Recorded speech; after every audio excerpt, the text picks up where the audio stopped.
Hello, me ma wakwa ba de ba Teaseɛ Sɛn dwumadi so.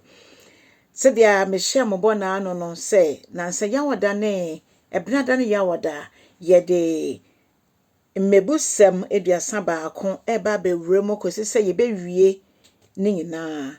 Na ye bisa ye ho se mmebusɛm krahwan ene twereye eye Ɔhene Solomon ene twereye. Ɔhene Solomon eye David ba a oni Bathsheba ewo no na obeye ɔhene ebra no wedi mfie aduonu 20 years na obedi ade enso di ade mfie aduanan 40 years na enomo ena ode twerɛ emebusɛm.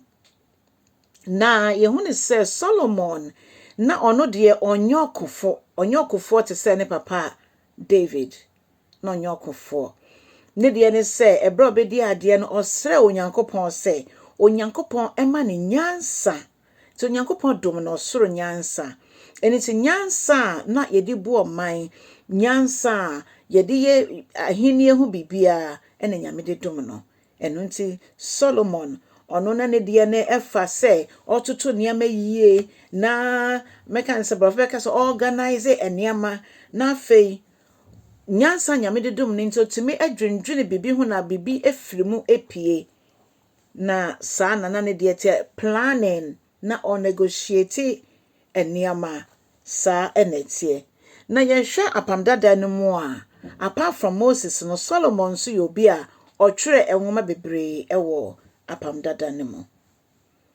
Okay, afei yehwe se Song of Solomon eno kra ye beka ne sen ewo twi mo menhwe se metimi ehu a and this next time eno no yehun se eya adofo enwoma Solomon etwere sa enwoma yi ema emrantie ene mabaawa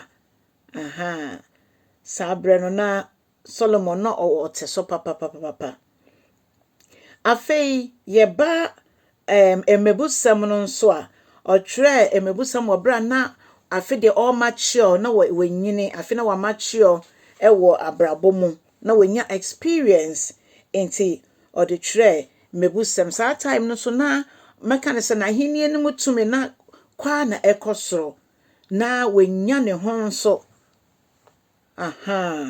enti otwere mebusam na afi otwere briso otwere osenkafo aye Ecclesiastes eno so otwere wobra na ne mfie akọ nti na oka abrabomu ensem se dia ejenjemo ejenjandie o se niam nyina aye ahwerde na afe ye hu ne se ne nti otwere mebusem nso ba ko ne se de be ye ma ne mema nyinara ye betoto ya kwan yie ye betoto ye niam yie na ama yetimi nya bibi efri talent ne niam onyankopɔn ede adom yen afe nso no eboaye ma yetimi enya nyansa sonko especially si esua Bible no nso a yebeti ase na afe ebeboaye ma yetimi ni onyankopɔn nya enkitahodie brofo beka se ebenya relationship with God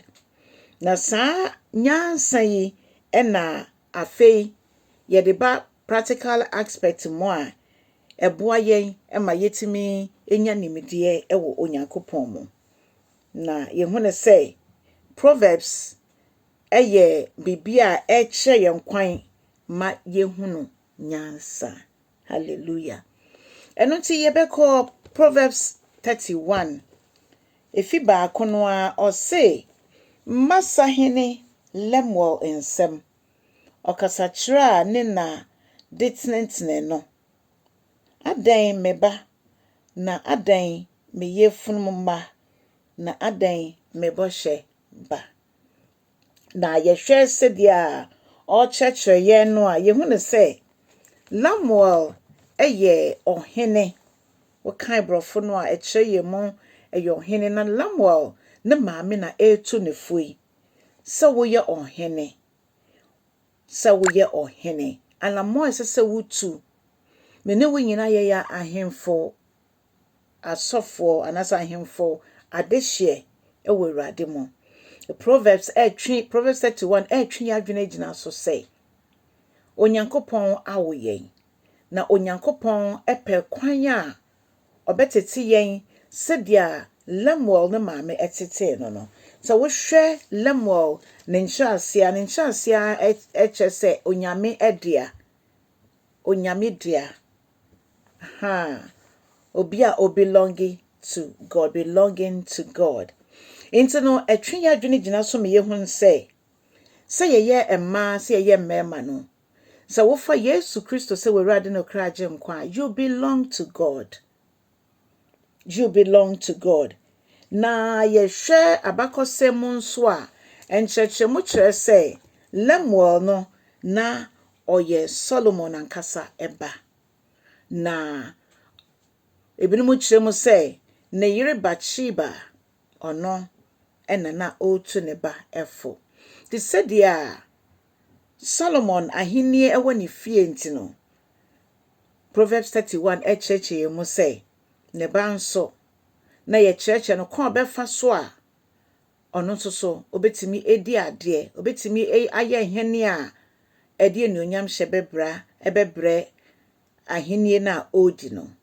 Na yɛde ba yɛn nso so yakwan mu a yehu ne so Nyankopɔn afrɛ yɛn abadehidie mu.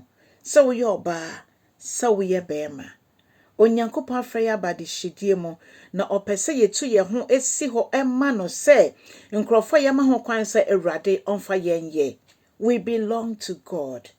Yɛyɛ Awurade dea. Nti sɛ woyɛ ɔbaa, sɛ woyɛ bɛrima, fa ho sɛ woyɛ Lemuel. Woyɛ Lemuel.